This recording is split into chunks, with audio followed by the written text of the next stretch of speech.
भावना। राजा और व्यापारी। किसी समय एक प्रतापी राजा हुआ करता था जो अपनी प्रजा के लिए न्यायप्रिय था। एक बार राजा के दरबार में एक व्यापारी ने प्रवेश किया। राजा ने उसे देखा तो देखते ही राजा के मन में आया कि इस व्यापारी का सब कुछ छीन लिया जाना चाहिए।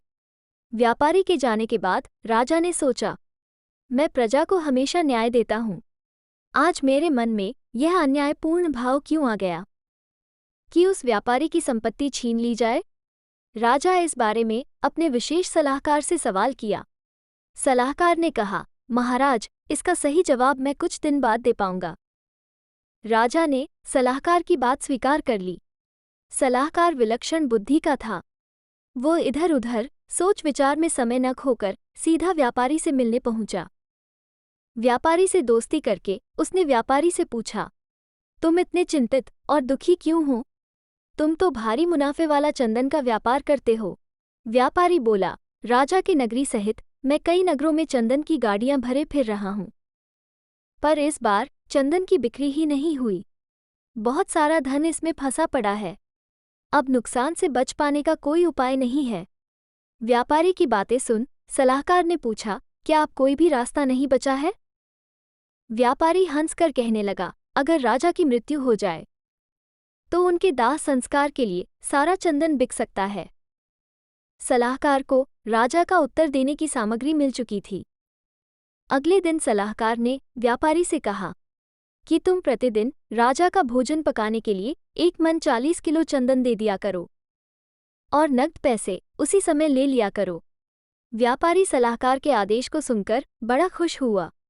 वो अब मन ही मन राजा की लंबी उम्र होने की कामना करने लगा। दूसरे दिन राजसभा चल रही थी। व्यापारी दोबारा राजा को वहां दिखाई दे गया तो राजा सोचने लगा, ये कितना आकर्षक व्यक्ति है, इसे क्या पुरस्कार दिया जाए। राजा ने अपने सलाहकार को बुलाया और पूछा, सलाहकार महोदय, यह व्यापारी जब पहली बार आया था तब मैंने तुमसे कुछ पूछा था, उसका उत्तर तुमने अभी तक नहीं दिया। खैर, आज जब मैंने इसे देखा तो मेरे मन का भाव बदल गया। पता नहीं आज मैं इस पर खुश क्यों हो रहा हूं और इसे इनाम देने का मन भी कर रहा है। सलाहकार महोदय को तो जैसे इसी क्षण की प्रतीक्षा थी।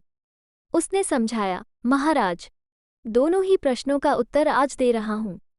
जब ये पहले आया था तब अपनी चंदन की लकड़ियों का ढेर बेचने के लिए आपकी मृत्यु के बारे में सोच रहा था, लेकिन अब ये रोज आपके भोजन के लिए 1 मन लकड़ियां देता है, इसलिए अब ये आपके लंबे जीवन की कामना करता है। यही कारण है महाराज कि पहले आप इसे दंडित करना चाहते थे और अब इनाम देना चाहते हैं। दोस्तों, अपनी जैसी भावना होती है वैसा ही प्रतिबिंब दूसरे के मन पर पड़ने लगता है। जैसे हम होते हैं वैसे ही परिस्थितियां हमारी ओर आकर्षित होती हैं। जैसी हमारी सोच होगी वैसे ही हमें लोग मिलेंगे। यही इस जगत का नियम है। जैसा हम बोते हैं वैसा काटते हैं।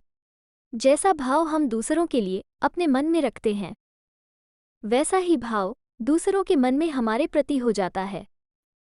अतः हमें औरों के प्रति हमेशा सकारात्मक भाव रखना चाहिए।